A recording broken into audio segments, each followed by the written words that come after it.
बोल चुके हैं कि अपने अंदर में एक जज्बा, जुनून और गर्मी पैदा करना है तो अपने पुरखा पे इन शक्तियों का जयकारा तो लगाना पड़ेगा ना। और ऐसे वाले कांग्रेस वाला नहीं चाहिए हमको। गोंडवाना वाले मुट्ठी बांध के जो दादा मरकाम जी ने हमेशा संदेश दिए हैं, ऐसा मुट्ठी बांध के हमको जयकारा लगाना पड़ेगा। तभी आज हम छत्तीसगढ़ के प्रथम सेनानी वीर सपूत जिनके शहादत कार्यक्रम में यहाँ उपस्थित हुए हैं, उनकी सच्ची श्रद्धांजलि होगी। फड़ो पेंता सेवा सेवा फड़ो पेंता सेवा सेवा सजोर पेंता सेवा सेवा सजोर पेंता सेवा सेवा। पेरवासी दादा मरकाम अमर रहे, अमर रहे अमर रहे पेरवासी दादा मरकाम अमर रहे, अमर रहे अमर रहे सोना खान वीर सपूत अमर रहे, अमर रहे अमर रहे सोना खान वीर सपूत अमर रहे। अमर रहे अमर रहे। बहुत बहुत धन्यवाद साथियों, जो आपने आपके इस समाज के बेटे का बात को स्वीकार करते हुए इस गोंडवाना मिशन के धारा को लक्ष्य तक पहुंचाने के लिए संकल्पित होकर के एक छोटे से गोंडवाना के सजग सिपाही की बात को स्वीकार करते हुए आपने स्वर से स्वर मिलाकर के जो जयकारा लगाया है, निश्चित ही गोंडवाना का मिशन को फतह पहुंचाने तक काम करेगी, ऐसा मुझे आशा और पूर्ण विश्वास है। आज के इस कोटमी कला के इस पावन धरा को सत सत सादर शिवा जोहार नमन करते हुए हम सबके पढ़ेता, हम सबके मार्गदर्शक, गोंडवाना समग्र विकास क्रांति आंदोलन के महानायक पेन दादा मरकाम जी के चरणों में सादर सेवा जोहार करते हुए, जिसके तारतम्य में हम आप सब यहाँ पर उपस्थित हुए हैं, जिनको आज छत्तीसगढ़ का वीर सपूत कहा गया, छत्तीसगढ़ का स्वतंत्रता संग्राम सेनानी कहा गया, ऐसे वीर सपूत, महान स्वतंत्रता सेनानी अमर शहीद वीर नारायण सिंह जी के चरणों में सादर सेवा जोहार करते हुए कार्यक्रम के मुख्य अतिथि परम सम्मानी पेन दादा मरकाम जी के बड़े सुपुत्र, हम सबके नेता, हम सबके मार्गदर्शक बड़े भैया तुलेश्वर सिंह मरकाम जी राष्ट्रीय अध्यक्ष, उनके चरणों में सादर सादर सेवा जोहार करते हुए गोंडवाना गणतंत्र पार्टी के संस्थापक और दादा मरकाम जी के साथ कदम से कदम मिलाकर चलने वाले, उनके एकदम सचेतक, उनके सजग सिपाही के साथ उनके एकदम अनुयायी रहे हमारे गोंडवाना गणतंत्र पार्टी के राष्ट्रीय उपाध्यक्ष परम सम्मानित तिरुमाल पंद्राम जी के चरणों में सादर सेवा जोहार करते हुए आप सबके बीच में सरगुजा टाइगर के नाम से विख्यात, जो इतने दूर से चल करके आप लोगों के बीच में गोंडवाना के इस मिशन को फतह तक पहुंचाने के लिए आप लोगों के बीच में उपस्थित हुए हैं, सरगुजा सूरजपुर से चल करके गोंडवाना गणतंत्र पार्टी के राष्ट्रीय प्रवक्ता परम सम्मानित तिरुमाल जयनाथ सिंह गिरान जी के चरणों में सादर सेवा जोहार करते हुए, साथ ही आज के इस कार्यक्रम में अपना बहुमूल्य समय देख करके इस जिला के जिला पंचायत उपाध्यक्ष तिरुमाल श्याम जी, इस क्षेत्र के जनपद अध्यक्ष गौरला पेट्रा मरवाही के जनपद अध्यक्ष तिरुमा मरावी जी,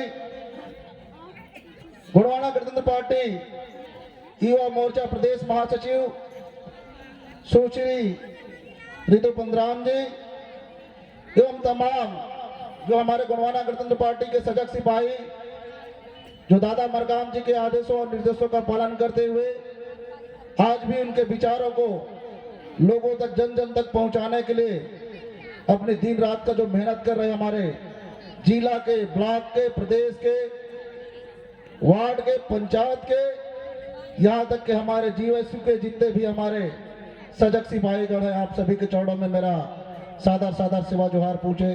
जय सेवा जय पड़ा पे बना के रहें गोंडवाना। साथियों, आप सभी को अवगत है, हमारे वक्ताओं ने पहले ही आपको कहा है कि वो स्वतंत्रता संग्राम सेनानी जिन्होंने गरीबों के लिए वो ऐसा अकाल, जिस समय भुखमरी का समय था, उस समय लोगों की कोठी से निकालकर हमारे उस गरीब जो अन्नदाता कहा जाता है आज के डेट में, जिनके घर में चूल्हा नहीं जल रहा था, जिनको ऐसा भूखमरी था कि अपने पेट पालने का भी या पेट भरने का भी अवसर नहीं मिल रहा था, ऐसे समय में जो आप सबके बीच में एक चूल्हा जलाने का काम किया, ऐसे हमारे प्रथम स्वतंत्रता संग्राम सेनानी, आपको याद है कि वो 10 दिसंबर जब 1857 को, ये वही जय स्तंभ चौक है जहां पर आप छत्तीसगढ़ के आज मुख्यमंत्री जी ने आज घोषणा भी किया है। जब 75 साल उनको गुजर गया, उनको याद नहीं आया। जब गोंडवाना की कारवां को बढ़ते देखा तो आज उन्होंने घोषणा कर दिया कि जय स्तंभ चौक पर उसका जय स्तंभ स्मारक के रूप में बनाया जाएगा या चौक के रूप में स्थापित किया जाएगा, ऐसा घोषणा कर दिया गया। ये आप लोगों की देन है, किसी सरकार की देन नहीं है। जैसे आपकी अभी कमलापति महारानी भोपाल का जो रेलवे स्टेशन का नाम तुरंत बदल दिया जाता है, लेकिन आपको बता दूं, जिस हम शहीद वीर नारायण सिंह जी की बात कर रहे हैं, उनके परिवार में मैं जाकर के खुद मिल करके आया हूं। यह वही सरकार है, कांग्रेस की सरकार, वही भाजपा की सरकार, जिन्होंने उस परिवार को 1000 रुपया मासिक पेंशन देने की घोषणा किया है, लेकिन आज तक उस परिवार को 1000 तक की पेंशन नहीं दे सकी है सरकार। ये दुर्भाग्य है। और सरकार कहती कि हम बड़ी बड़ी उनके स्मारक बना देंगे। स्मारक बनाने से कुछ नहीं होगा साथियों, इस चीज को आपको और हमको समझना पड़ेगा। और जब तक कि आप और हम नहीं समझेंगे तब तक की यही दुर्दशा होते ही रहेगा। हमारे ऋतु पंद्राम जी इस बात को भी बोल रही थी आपके पास, बस्तर नरसंहार, चाहे आप देवास की बात करें, नेमावर की बात करें, सब तरफ हमारे लोगों के साथ में खूनी खेल खेला जा रहा है। पहले तो अंग्रेजों ने लूटा, लेकिन उसके बाद जिस तरीके से कांग्रेस भाजपा ने लूटा है, ये आपके सामने बखान करने लायक नहीं है साथियों। जितना देखें सब तरफ दर्द ही दर्द है। चाहे आप बस्तर झांक के देखो या मध्य प्रदेश के नेमावर की घटना झांक के देखो या सरगुजा झांक के देखो, सब तरफ चाहे कहीं उद्योग के नाम से लूटा जा रहा है, कहीं लाल सलाम के नाम से लूटा जा रहा है। हर प्रकार से हमारा ही शोषण है। इसका निर्णय आप सबको हमको करना पड़ेगा। हमारे पुरी साहब भी बोल रहे थे कि कांग्रेस भाजपा के चक्कर में आपको नहीं रहना है। ये सच्चाई है साथियों। आपने 75 साल तक कांग्रेस को भी देखा है और 15 साल भाजपा को भी देखा है। इसमें दो ही लोगों का फायदा हुआ है, एक अदानी और दूसरा अंबानी।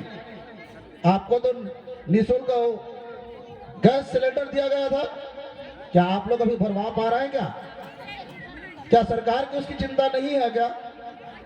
आज छत्तीसगढ़ की अगर एक व्यक्ति की हम अपनी बात करें, हमारी माँ की अगर पेट पे भी पैदा नहीं हुई है, 7 महीने की हो गई है, अगर उसके ऊपर भी अगर हम कर्जा देखें तो 56 से 57 हजार रुपए एक व्यक्ति के ऊपर कर्जा है। इसकी जिम्मेदारी कौन लेगा? सरकार अपनी बातों पे आपको कहीं पर सांस्कृतिक कार्यक्रम करवा देंगे, कहीं पर और बड़ा सम्मेलन करवा देंगे, लेकिन अगर छत्तीसगढ़ का सरकार की स्थिति देखा जाए तो पूरे कर्जा में लाद दिया गया है। किसानों की बात करते हैं, आज किसान एक किसान अपने पिछले समर्थन मूल्य के लिए तरस रहा है। सरकार कहती है कि हम 2500 रुपए समर्थन मूल्य दे रहे हैं, लेकिन अगर आज देखा जाए इस साल अगर हम धान बेचे हैं तो वो राशि हमको अगले साल मिलेगी। ये सरकार की स्थिति है साथियों। इसलिए आप सबको हमको सोचना पड़ेगा, क्योंकि आप अपने घर की व्यवस्था करने में सक्षम है तो आपको सरकार चलाने के लिए भी सक्षम होना पड़ेगा। ऐसे लुटेरे लोगों के हाथ में देने की आवश्यकता नहीं है। आप परिवार को एकदम सुखी समृद्ध रूप से अपना परिवार चला सकते हैं तो निश्चित ही राजा महाराजा के औलाद है, सरकार भी चला सकते हैं। दादा मरकाम जी ने स्पष्ट सिखाया था। दादा मरकाम जी का एक ही संदेश था, माना मानव एक समान, सबको शिक्षा सबको सम्मान, गोंडवाना का यह है पैगाम। ये दादा मरकाम जी कहे थे। लेकिन आज हर तरफ देखे हमारे साथ दोहरा राजनीति, चाहे शिक्षा में कहो, स्वास्थ्य में कहो, तमाम चीजों पर हमारे साथ ही दोहरा राजनीति हो रहा है साथियों। इसलिए आप सबको सजग होकर के अपने आप को सक्षम बनाना पड़ेगा। और दादा मरकाम जी के जो मिशन था, एक मुट्ठी चावल गोंडवाना का महाकल्याण। दादा स्पष्ट कहा करते थे कि दादा हीरा सिंह मरकाम और एक मुट्ठी चावल से गोंडवाना का महाकल्याण, इससे ही भला होगा, दूसरे चीज से भला नहीं होने वाला है। दादा मरकाम जी जो जितने बातें कही हैं, हम उस पर ही विचार करें। निश्चित ही समझ लीजिए कि दादा मरकाम जी का एक एक वाक्यांश, दादा मरकाम जी एक बहुत दूर की बात करते थे, जिसका आपको प्रत्यक्ष उदाहरण बताना चाहूंगा। आपके अभी कोरोना काल में जैसे हुआ, दादा मरकाम जी ने एक चीज कहा था कि आप बिना पैसे के जिंदा रह सकते हैं। इंसान बिना पैसे के जिंदा रह सकता है, लेकिन बिना अन्न के बिना अन्न के जिंदा रहना संभव नहीं, असंभव है।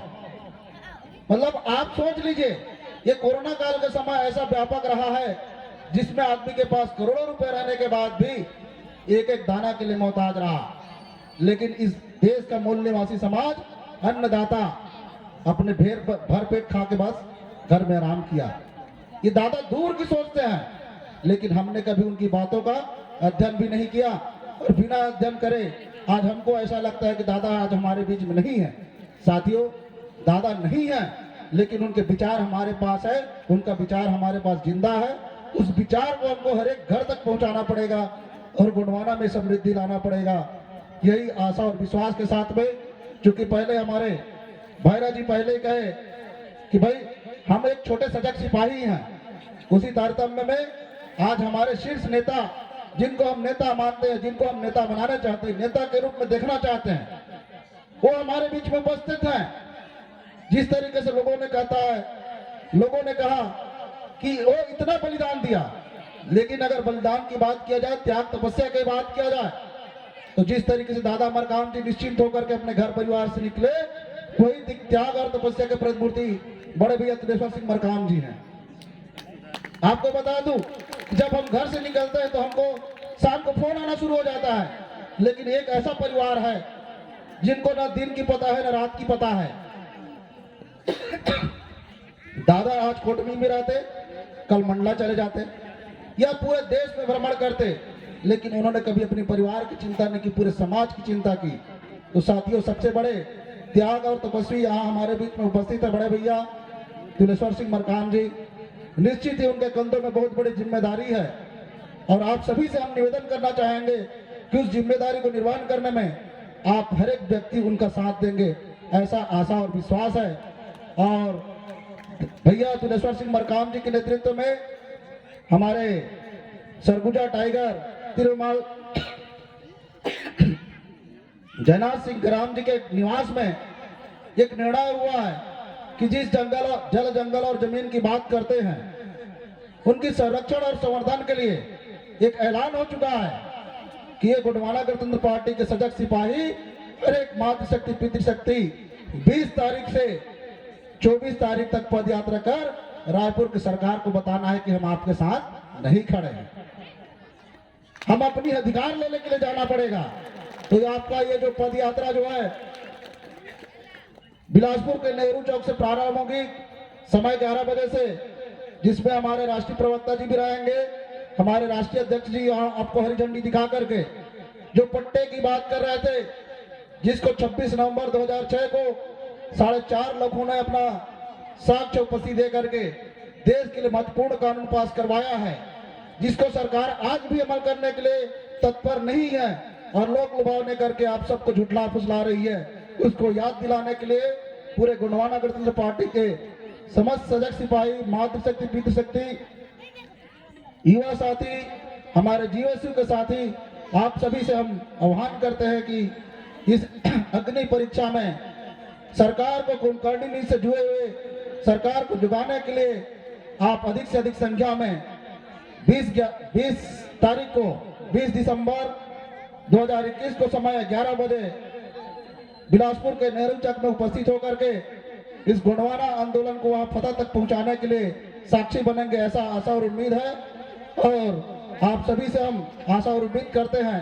इन्हीं शब्दों के साथ में मैं आप सभी के चरणों में मैं सादर सेवा जोहार करते हुए जय सेवा जय पड़ापे बना के रहेंगे गुणवाना।